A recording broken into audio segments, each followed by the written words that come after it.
People know Franz Kafka as a writer who captured the absurdity of life systems, warped into surreal nightmares. His work of the time falling into the pit of his self-doubt, most of it never being met with its audience. People admire his work now almost as much as he loved writing it, but in his time, even those closest to him failed to understand him, his father rejecting his words, dismissing them as pointless. But in today's social media scope, would his strange and brilliant mind go unnoticed despite the self-doubt? His worlds and characters appearing in one of his screens. One moment of idle curiosity though, or perhaps procrastination was all it took, a single tap, a quick confirmation, and suddenly he wasn't just in his father's eyes anymore. He was everywhere. Every unread message, every glowing notification, every suggested for you post felt like a tiny tug, a gentle reminder that something was always happening. Some platforms were too chaotic, some too polished, but the thought of stopping seemed like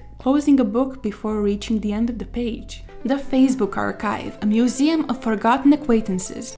Kafka's first stop was an ancient land where ghosts of the past roamed freely. Here, birthdays were remembered by people he barely knew, and political arguments grew like wild, tangled vines. A notification nudged him. You have memories with Gregor from 10 years ago. Kafka did not recall Gregor, but there he was, tagged in photos of an event Kafka was almost certain he had never attended. And the more he scrolled, the more it felt like wandering through an old attic, filled with things that once seemed important but now carried the scent of dust. It was a world too familiar, too crowded with people who remembered him in ways he did not remember himself. With a polite nod to the past, he slipped away. The Instagram spectacle, a world too polished to touch. Next, he arrived in a place where reality was dipped in gold and filtered to perfection. No one merely just ate their breakfast. It was curated, a symphony of oat milk foam and sunlit croissants. A voice from the void asked, "Would you like to enhance your photo?" He posted a picture of his coffee cup,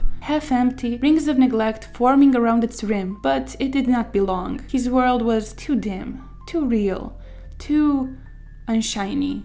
Here, life was staged, performances crafted for the audience always watching, yet never truly seeing. The air was heavy, with the pressure to be flawless. Kafka preferred his coffee lukewarm and his reality unfiltered. He slipped away before he too became an exhibit. The YouTube maze, where the algorithm reads minds. Looking for something more authentic, Kafka turned to a place of knowledge. Here, guides promised wisdom, tutorials offered clarity. The deeper he went, the more the recommendations seemed to predict his anxieties before he even voiced them. Questions of whether his work mattered. Was he making the right decision for his stories, for himself? Were his decisions really his own? And finally, had he chosen these videos or had they chosen him? He closed the tab before he disappeared entirely. The dating app labyrinth, romance by algorithm, a warm corner for a late-night lonesome traveler lost at the sea of thoughts, a place where connection was promised, where love was only a swipe away. The app whispered, "Your perfect match is waiting." But was she? Was she really? He recognized the same pattern of hesitation. Should he message her first? Should he say something witty or something straightforward? But with each motion, the faces blurred together. The promises felt more artificial, and the idea of love itself seems to be waiting behind a paywall. "You're 99% compatible with Clara," the app declared. He swiped. Clara asked pointed questions, the kind that left little room for casual answers. Her directness, at times brash,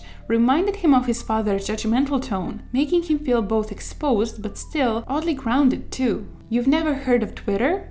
she asked at one point, her words hovering between incredulity and amusement. Kafka paused. The name sounded fairly familiar, a word he had seen in passing but never truly acknowledged. "It's like a giant town square," she said. "A place where everyone's shouting their thoughts at each other. It can get pretty messy, but sometimes you find something brilliant there."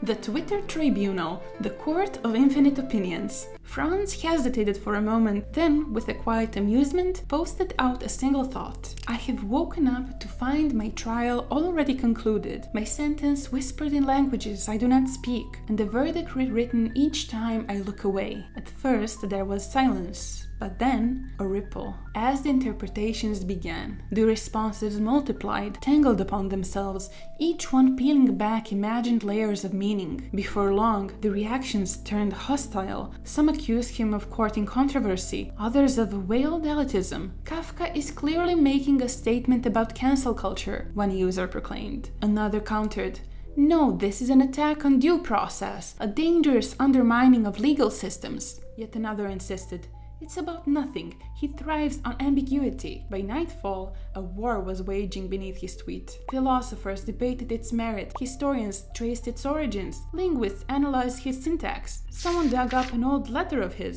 using it as proof of his deep-rooted disdain for the public sphere. But unlike his private letters, which took days or weeks to reach their recipients, here his thoughts would ricochet through countless minds in an instant. This one was just right. He knew because he just couldn't look away.